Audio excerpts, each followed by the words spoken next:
하나님 말씀 함께 보겠습니다. 마태복음 14장 22에서 33절까지의 말씀입니다. 마태복음 14장 22절로부터 33절까지의 말씀입니다.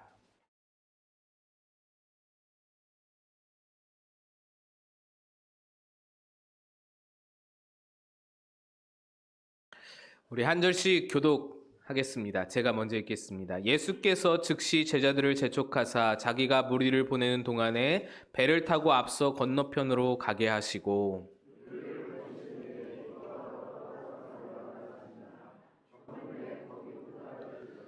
배가 이미 육지에서 술이나 떠나서 바람이 거스름으로 물결로 말미암아 고난을 당하더라.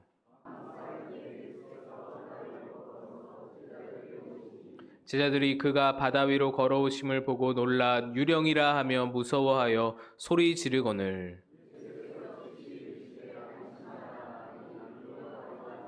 베드로가 대답하여 이르되 주여 만일 주님이시거든 나를 명하사 물 위로 오라 하소서 하니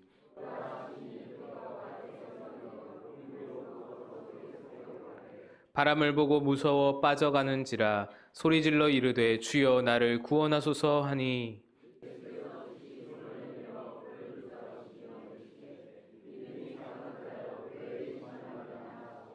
배에 함께 오름에 바람이 그치는지라 배에 있는 사람들이 예수께 절하며 이르되 진실로 하나님의 아들이시로소이다 하더라. 아멘. 먼저 영상을 한 편 보고 우리 설교를 계속 이어가겠습니다.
네, 짧은 영상인데 보신 영상은 벌써 시간이 한 9년 지났는데 김연아 선수가 밴쿠버 올림픽을 앞두고 있을 때 공개되었던 한 스포츠 브랜드사의 광고입니다. 그 브랜드는 이 Just Do It 이라는 표제를 걸고 아주 오래전부터 정말 많은 광고를 찍었었습니다. 근데 제가 다른 거는 잘 기억이 안 나는데 바로 이 김연아 선수 광고가 정말 인상이 많이 깊었고 기억에 많이 남았습니다. 물론 김연아 선수를 제가 좋아하는 것도 있고 김연아 선수의 매력이 임팩트가 있었기도 했겠지만 그보다 더 인상적이었던 것은 이 광고의 내용이었습니다. 광고 영상이 송출되던 당시에 김연아 선수는 밴쿠버 올림픽을 준비하고 있었고요. 여러분 그녀의 나이가 몇 살이었는지 기억하십니까? 만 19세였습니다. 당시 그녀는 대기업 광고주들의 탑 클래스 광고 모델로 주목을 받을 정도로 한국 내에서는 이미 어마어마한 유명세를 떨치고 있었습니다. 그렇게 유명세를 타게 되었던 것이 그 전에 있었던 이 밴쿠버 동계올림픽 전에 있었던 세계 선수권과 그랑프리에서 연속적으로 쇼트와 프리 합산으로 200점을 넘기면서 이 마의 200점대를 막 넘기면서 1위를 계속해서 석권하고 있었기 때문입니다. 그렇게 전 세계 대회들에서 1위를 막 휩쓸고 다니다가 이제 동계올림픽 한 가지를 남겨두고 있었던 거예요. 그랑프리, 세계선수권 다 1위를 석권했습니다. 이제 김연아가 넘지 못한 산은 동계올림픽밖에 없는 거예요. 그 시점에서 당시 갑작스런 김연아 열풍이 이 대한민국 가운데 불면서 온 국민의 시선과 기대가 이 김연아 한 사람에게 쏠렸던 것입니다.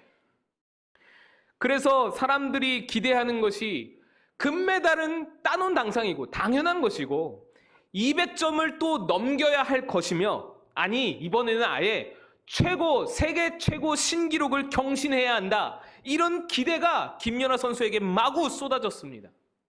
그래서 그때 당시 언론에서는 어느 누구도 김연아의 적수가 될 수 없다, 한 가지 적수를 꼽자면 대한민국 5천만 국민들이다, 이런 말이 언론에서 나왔었습니다. 다른 모든 것은 적수가 되지 못하는데 김연아의 실력으로 이겨낼 수 있었는데, 국민들이 김연아 선수의 어깨에 지워준 그 부담감이 그녀의 적수로, 올림픽 최대 변수로 떠오르고 있던 중이었습니다. 그 부담감에 김연아 선수가 넘어질 수도 있었던 거예요. 힘들어서 연습을 적당히 할 수도 있었던 거예요. 그런데 김연아 선수는 핑계대지를 않았습니다. 부담스럽다고, 어렵다고, 마음이 힘들다고 핑계대지를 않았습니다. 오히려 그 핑계의 여지를 만들지 않기 위해서 더 열심히 빙판 위에서 그 얇은 그 난로, 그 부담이 다 없어질 때까지, 여러분 광고 영상 보신 것처럼 그 모든 부담감이 새겨져 있는 얼음판을 그 얇은 난로 다 지워서 없어질 때까지 연습하고 또 연습하는 거예요. 그 부담감마저 결국에는 이겨내 버리는 것이죠. 어떻게 이겨냈습니까? 광고 카피처럼 just do it. 부담감이 있는 그대로, 걱정이 있는 그대로, 마음에 어려움이 있는 그대로, 문제가 있는 그대로 핑계대지 않고 just do it. 그냥 그대로 일단 뛰어들어서 해내는 것이 김연아의 방식이었던 것이죠. 그래서 여러분 결과가 어찌 되었습니까? 밴쿠버 동계올림픽에서 쇼트 78.5점, 프리 150.06점, 합계 228.56이라는 전무후무한 기록으로 금메달을 손에 거머쥐게 되었습니다. 2017년에 러시아의 선수에게 이 신기록이 깨질 때까지 7년 동안이나 유지되었던 아주 전무후무한 세계 신기록이었습니다. 이 밴쿠버 올림픽의 프리스타일 연기를 마칠 때 김연아 선수가 울음을 터뜨렸습니다. 얼마나 여러분 부담스러웠을까요? 얼마나 긴장이 되고 부담감이 있었을까요?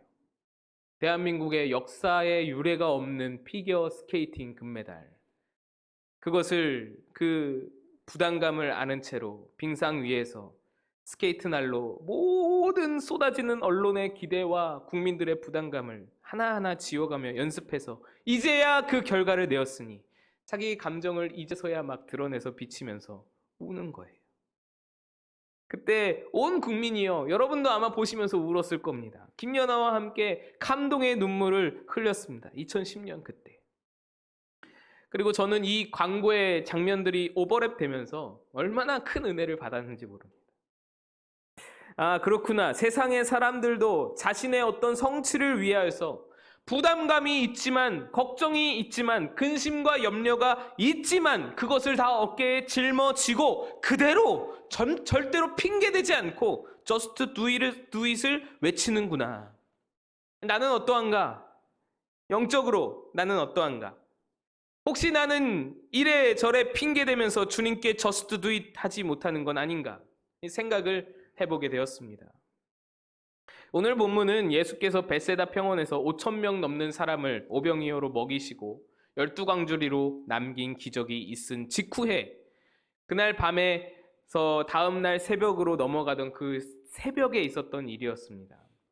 오병이어의 기적이 있은 후에 예수님은 제자들을 막 재촉해서는 바다 건너편으로 배를 타고 가라고 제자들의 등을 떠미십니다.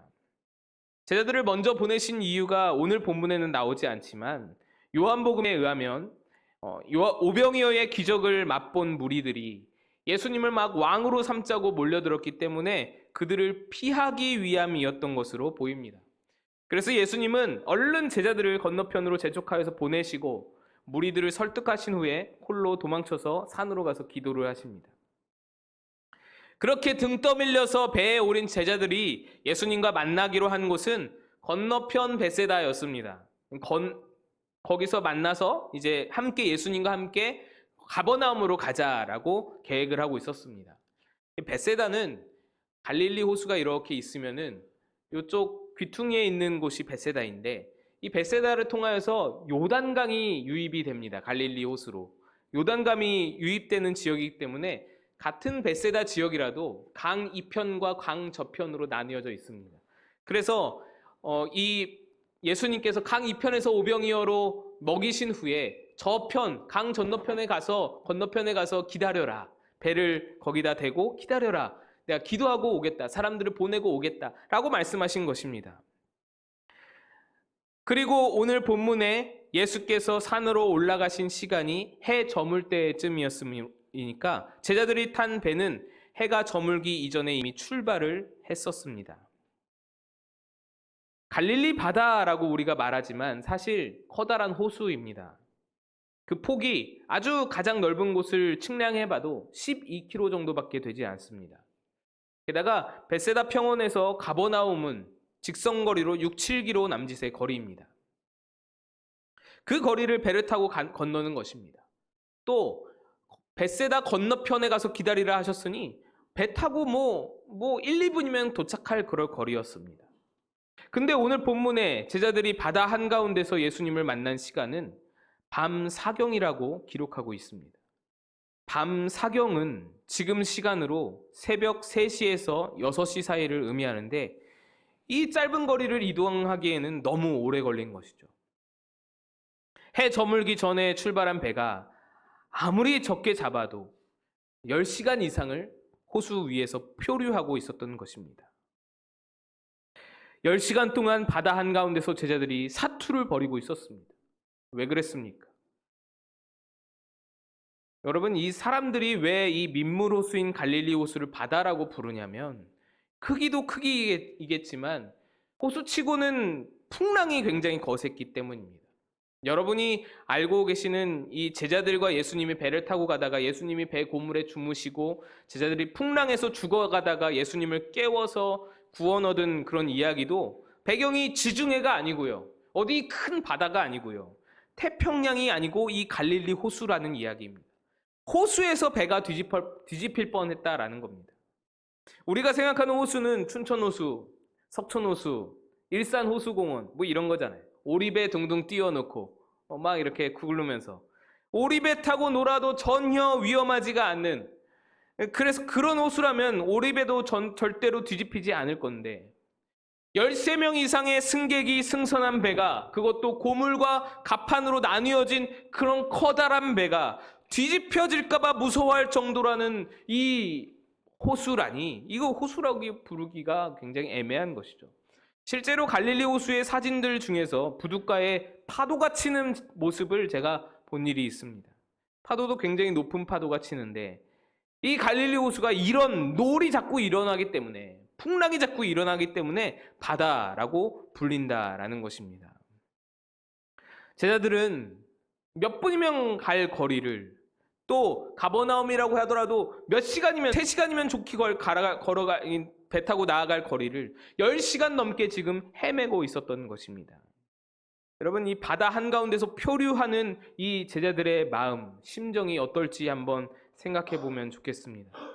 이미 육지는 멀리 떨어져 버렸습니다. 마음대로 갈 수 있는 그런 환경이 아닙니다. 내가 원하는 곳으로 가려고 하다가 계속 떠밀려 와서 육지로부터 멀리 떨어져 와버렸습니다. 바람이 너무 거세어서 이쪽으로도 갈 수 없고 저쪽으로도 갈 수 없는 그런 상황에서 힘이 다 빠져서 10시간 이상 노를 저었으니 힘이 다 빠져서 더 이상은 노도 젓지 못할 상황입니다. 아무리 갈릴리 바다에서 어부 생활을 했던 잔뼈가 굵은 사람들이었지만 생사가 걸린 상황에서 여러분 얼마나 두려웠겠습니까? 이 제자들이 무서웠겠죠. 게다가 지난번 풍랑 때에는, 지난번에 있었던 그 갈릴리 바다의 풍랑 사건 때에는 예수님이 배 밑에서 주무시고 계셨지만 어쨌든 함께 계셨는데, 지금은 예수님이 아예 이 배에 안 계시는 상황입니다. 제자들은 포기했습니다. 아유, 예수님 못 만나겠다. 육지로 갈 수가 없겠다. 우리 그냥 떠밀려서 가다가 나중에 육지에 닿으면 그때 다시 한번 방법을 생각해보자. 이대로 물살에 떠내려가서 굶어 죽든지 배가 뒤집혀져서 배와 함께 물에 빠져 죽든지 어찌됐든 무엇을 예상하든 할 수 없는, 예상을 할 수 없는 그런 상황이었습니다. 자포자기하고 죽음을 앞둔 상황에서 어쩌면 이런 이야기를 했을지도 모르겠습니다. 제 상상인데, 야, 우리 정말 이제 희망이 없다. 예수님을 떠나지를 말 걸 그랬어. 억지로라도 예수님을 모시고 같이 타든지 같이 그곳에 머물든지 했어야 했는데 우리가 잘못했다. 그러게 이제 예수님이 물 위를 걸어오지 않는 이상 우리에게 희망은 없어. 예수님이 물 위로 걸어오지 않는 이상, 물 위로 날아오지 않으시는 이상 우리에겐 희망이 없다. 이제 끝인가 보다. 정말로 그 방법 말고는 방법이 없어 보입니다. 갈릴리 바다의 풍랑이 쉬 그칠 일도 없고 예수님밖에 없는데 예수님이 물 위를 뛰어오실 일도 없고, 그래서 제자들은 아마 포기한 상황이었을 것입니다. 그런데 바로 그때 예수님께서 진짜로 물 위를 걸어서 제자들에게 오신 겁니다. 어쩌면 다 포기한 채 농담으로 얘기했을지도 모른 그런 일들이 실제로 일어나게 된 것입니다. 그때 제자들이 예수님을 보고 뭐라고 말하나요? 놀라서 유령이라고 무서워서 소리를 질렀다라고 성경은 말씀합니다. 우리로 말하면 죽을 때가 다 되니까 저승사자가 보이는구나, 뭐 그런 비슷한 표현이 아닐까. 제자들이 비슷한 느낌을 받았던 것이죠. 기진맥진한 상태에서 야, 우리가 죽으려나 보다. 유령이 저기 다가온다. 그렇게 무서워하고 두려워하는 제자들을 예수님께서 안심시키십니다. 안심하라. 내니 두려워하지 말아라. 근데 그뿐이었습니다. 10시간 넘게 고생을 했는데 오시자마자 좀 배에 빨리 오르셔서 잔잔케 좀 해주시면 좋겠는데 그러지를 않고 물 위에 우두커니 서 계신 거예요. 그때 베드로가 나섭니다. 정말 주님이시면 나를 명해서 이 물 위로 오라 말씀하소서. 이에 예수님이 오라 말씀하시니까 베드로가 곧장 물에 뛰어들어서 예수께로 걸어갑니다. 저는요, 이 성경에서 이 장면, 이 베드로가 물 위를 걷는, 잠깐 동안이지만 물 위를 걷는 이 장면을 정말 좋아합니다. 왠 줄 아세요? 저는 죽었다 깨어나도 못할 행동을 이 베드로가 보여줬기 때문입니다. 어쩌보면 이 베드로의 행동은요, 참으로 무식하고 무분별한 행동입니다. 예수님, 이 배 빨리 오세요. 물 위에서 뭐 하세요? 이렇게 부탁하고는 기다리면 될 것을, 얼마 뭐 거리가 되지도 않는 것이고, 예수님, 나는 바다 위라 못 가요. 바다 위로 어떻게 가요? 예수님 어서 오세요. 이 바다 위인데 배 타고 있는데 핑계댈 것이 많잖아요. 베드로라도, 아무리 베드로라도, 생각이 없는 베드로라도 핑계댈 것이 많잖아요. 여긴 바다 위니까, 나는 배 타고 있으니까 예수님이 오셔야죠. 나는 못 가요. 여러분, 이 베드로가 왜 이렇게 본인뿐만 아니라 다른 사람들에게도 굉장히 위험한 일을 이렇게 자진해서 하는지 저로서는 이해할 수 없는 겁니다. 도대체 생각을 하고 행동을 하는 것인지. 그런데 말씀을 묵상하다가 바로 이 모습이 저에게, 그리고 우리에게 너무나 필요한 행동이라는 것을 깨닫게 되었습니다. 다른 제자들은 예수님의 오병이어 기적을 눈으로 직접 보았던 사람들입니다. 예수님께 엄청난 능력이 있다라는 것을 아는 사람들입니다. 그리고 앞에 계신 분이 예수님인 것도 확인이 되었습니다. 예수님이 말씀해 주셨습니다. 10시간 동안 사투를 벌이면서 그토록 원했던 예수님이, 그토록 함께 계시기를 원했던 예수님이 이제 내 앞에 서 계신 것입니다. 그런데 그 예수를 향해 나아가 맞이하는 사람이 없는 거예요. 단지 예수님이 물 위에 계시다는 이유로 예수님께 뛰어나가 맞이하는 사람이 없다라는 겁니다. 내가 지금 물 위에 있다라는 이유만으로 이것저것 핑계대고 나아가는 사람이 없는 겁니다. 오병이어를 통해서 자연법칙을 이기셨던 주님이, 과학의 모든 상식을 이겨내셨던 주님이, 모든 물리 법칙을 이겨내셨던 에너지 보존의 법칙, 질량 보존의 법칙을 다 깨트리셨던 그 주님이 눈앞에 서 계시는데도 자신의 자연 법칙의 그 틀을 고수하면서, 중력의 법칙이라는 자신의 그 틀을 고수하면서, 물에 내려가면 물에 빠진다라는 자신의 자연 법칙을 고수하면서 핑계대면서 자연 법칙 위에 계신 주님께 나아가지를 못하는 겁니다. 베드로는 바로 그 틀을 깨버린 거예요. 예수님 앞에서는 사람이 물에 가라앉는다라는 자연 법칙도, 그 중력의 법칙도 별로 중요하지 않다라는 겁니다. 그게 뭔 상관이라는 거예요. 그래서 just do it 할 수 있었던 것입니다. 예수님이 오셨으니 오직 그분을 만나야 산다. 예수님이 오셨더니 내가 그토록 부르짖고 찾던 그 예수께서 내 눈앞에 오셨으니 그가 비록 물 위에 서 계실지라도 그깟 자연법칙이 대수냐, 그거 핑계댈 수 있겠냐, 나는 주께로 나아간다. 이것이 베드로의 마음인 것입니다.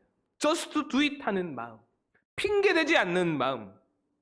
그래 베드로는 물 위에서라도 주님께로 just do it 하면서 뛰어드는 것입니다. 여러분, 우리도 배 위에서 사투를 벌이는 제자들과 같을 때가 많이 있습니다. 이렇게도 해보고 저렇게도 해보고 내게 밀려오는 풍랑이 너무 거세어서 도저히 아무것도 할 수 없을 때가 있습니다. 그럴 때 성경은 말합니다. 그럴 때 교회는 말합니다. 그럴 때 목사는 말합니다. 하나님을 의지하세요. 기도의 자리로 나아가세요. 주님께 의탁드리세요. 여러분 많이 듣지 않습니까? 그러면 여러분 마음에 떠오르는 말들이 무엇입니까? 저는 그랬습니다. 저는. 아니 목사님, 예수님이라면 하실 수 있는 것을 압니다. 나도 다 알아요. 그의 능력을 압니다. 기도하면 된다라는 것을 압니다. 우리 교회에서 경험해왔습니다. 10개월 동안에 암 환자가 2명이나 고침받는 것을, 기도로 고침받는 것을 우리가 보았습니다. 압니다.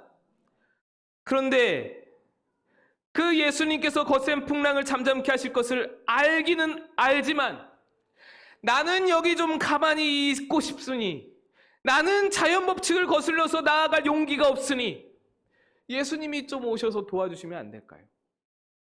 나는 움직이기가 싫으니, 나는 핑곗거리가 많으니 주님이 좀 오셔서 좀 해주시면 어떻게 안 될까요? 아니 배 타러 들어오시는 거 별거 아니잖아요. 예수님 기도하면 된다는 거 알지만, 예수님 전 기도할 시간이 없네요. 예수님 저는 기도를 해봤는데도 별 소용이 없는 것 같던데요. 한 일주일 해봤는데 별로 감흥이 없습니다. 기도의 자리에 가보았는데 어떻게 기도할지 잘 모르겠습니다. 좀 예수님이 좀 오셔서 좀 배 타셔서 나를 좀 만나주시면 안 되겠습니까? 여러분, 우리가 이런 말들을 늘어놓고 있지는 않습니까? 기도를 해보았다라고 말을 하지만 우리가 얼마나 기도해보았습니까? 제가 청년부 담당할 때에 한 친구가 그러더라고요. 목사님 기도를 어떻게 해야 할지 모르겠어요. 기도를 해도 뭔 느낌이 없고요. 기도를 해도 하나님이 이게 들으시는 건지 그냥 모르겠어요. 또 기도를 하다가 하나님 음성이 들리는 건지 내가 내 생각으로 그냥 얘기를 하는 건지 잘 모르겠어요. 목사님 뭔지 모르겠어요. 얼마나 기도해봤냐? 2주요. 여러분 이게 기도해본 건가요? 6개월은 해봐야죠. 아니 단 한 달이라도 꾸준히 매일같이 정해진 시간을 들이면서 기도를 해봐야 하는 것이죠. 몇 차례 그냥 기도해보고는 기도해봤는데 뭐 별거 없더라 이럴 수는 없는 것이죠. 당연한 일인 겁니다. 여러분 운전면허 따고 차를 처음 몰고 나와서 처음부터 운전은 기가 막히게 하는 사람이 어디 있겠습니까? 피아노를 배우자마자 베토벤 교향곡을 완주하는 사람이 어디 있겠습니까? 개인 기도가 숙련되어지는데도 오랜 시간이 필요한 것이죠. 잠깐 기도하고 나서 기도가 안 된다고, 나랑 기도가 안 맞는다고, 나는 기도의 은사가 없다고 그런 말을 쏟아놓을 수 없는 것이죠. 기도는 은사로 하는 게 아니라 엉덩이로 하는 것이니까요. 주님이 계시지 않았다면 이 힘든 세상 될 대로 되라고 포기해도 이상하지 않지만 다 포기한 제자들에게 무리를 걸어오신 예수님과 같이 기적적으로 하늘에서 이 땅에 오시어 십자가 지신 주님이 지금 우리 앞에 계시는데, 우리와 함께 하신다 약속하신 그 주님이, 놀라운 오병이어의 기적을 보여주신 그 주님이, 암 환자를 2명이나 고쳐주신 그 주님이 지금 우리 눈앞에 계시는데, 바다를 핑계할 게 아니라, 자연 법칙을 핑계댈 게 아니라 좀만 움직이면 주님이 눈앞에 계신데 뛰어들지를 못하는 거예요. 우리가 핑계대는 것들은 배 위에 있던 베드로 외에 다른 제자들의 변명과 똑같습니다. 아니, 물 위에 계신데 어떻게 나아가나요? 이거나, 아니, 시간이 없는데 어떻게 기도하나요? 이거나, 아니, 풍랑이 치는데 지금 어떻게 물 위를 걸어가나요? 이거나, 아니, 이렇게 바쁜데 어떻게 매일 주께로 나아가나요? 이거나 다를 게 없다라는 것이죠. 제자들은 예수님보다 자연 법칙을 먼저 생각한 것이고, 우리는 예수님보다 내 자신의 법칙을 먼저 생각하기 때문에 예수님께로 나아갈 시간이 없는 것입니다. 불가능한 것입니다. 핑계대는 것입니다. 5천만 명의 국민의 기대를 부담으로 떠안고 그것을 어깨에 짊어지고도 그 모든 부담을, 바로 그 부담이 있는 그 자리, 그 빙판 위에서 자기가 있어야 할 그곳에서 그 얇디-얇은 날로 다 지워나갔던 김연아 선수처럼 수많은 걱정과 수많은 고민과 문제가 있다면, 아이고, 누가 나 좀 여기서 꺼내주세요 라고 기다릴 게 아니라, 누가 예수님 좀 찾아와서 나를 좀 건져주세요 라고 그냥 머물러 있기보다는 내가 그 부담이 있는 자리로 뛰어들어야 되는 것이죠. 내가 스케이트 날을 신고 그 빙상 위로 뛰어들어야 되는 것이죠. Just do it을 외치면서 뛰어드는 그런 능동적인 자세가 우리에게 필요하다라는 것입니다. 오늘 풍랑치는 바다에서 제자들이 탄 배를 앞에 두고 예수님께서 왜 바로 건져주시지 않고 무엇을 기다리실까요? 예수님이 어떤 생각을 가지셨는지는 제가 다 알 수 없는 일입니다. 그런데 아마도 베드로가 뛰어들어서 당신에게 스스로 걸어 나오는 그 베드로, 그 제자를 예수님이 기다리고 계시지 않았을까라는 생각을 해봅니다. 여러분, 번민과 고민과 걱정과 근심과 힘든 일들이 계속 반복이 되시나요? 근데 여러분은 가만히 앉아서 혹시 기다리고만 계시진 않나요? 누군가 슈퍼맨처럼 짠 하고 나타나서는 이 모든 풍랑을 저절로 끝내주기를 기다리시지는 않나요? 나는 가만히 있고 예수님이 짠 나타나 한 방에 해결해 주시기를 혹시 기다리고만 계시지는 않나요? 아쉽게도 예수님은 그러지 않으십니다. 예수님은 저만치 기다리시는 거예요. 나와라. 깊은 데로 나와라. 물 위로 걸어와라. 뛰어들어라. Just do it 해라.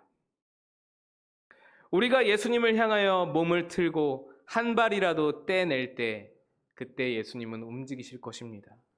예수님은 절대적으로 강압적으로 우리를 돌이키시는 분이 아니시기 때문에, 갓난아기처럼 안아주기만을 기다린다면 어쩌면 평생을 기다려도 별 응답이 없을지 모릅니다. 최소한 주님을 향해 등 돌렸던 자세에서 얼굴을 주께로 향하고 내가 할 수 있는 최선의 일을 감당하면서 주께서 역사하시기를, 주의 은혜의 99가 채워지시기를 바라는 것이 마땅한 우리의 자세라는 것이죠. 여러분, 내 발밑에 풍랑치는 바다가 있을지라도 주님께로 뛰어드시는 여러분 되시길 축복합니다. 여러분에게는 오병이어의 기적이 있습니다. 10개월간 암 환자가 2명이나 고침받은 놀라운 기도의 능력이 여러분 손에 있습니다.